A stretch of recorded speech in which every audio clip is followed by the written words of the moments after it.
আমার ভাইরা, আজকে যুগে আমাকে কিভাবে চলতে হবে, কিভাবে আমাকে লড়াই লড়তে হবে, এটা একটা লড়াই আছে, এটা লড়াই আছে। এই লড়াই লড়তে হবে আমাদেরকে।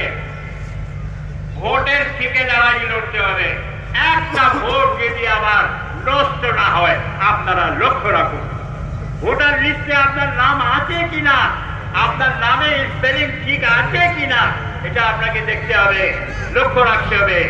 মনে রাখুন যে এই যে 24-এ ইলেকশন আসছে, এই ইলেকশনে যদি ফাসিস্ট শক্তিগুলো যদি জিতে যায়, তাহলে ইন্ডিয়া থেকে সকলের আইন আর যত লোক আছে যে সব শেষ হয়ে যাবে, নষ্ট হয়ে যাবে। এটাকে বাঁচানোর জন্য আপনাকে ভালো ভোট করতে হবে।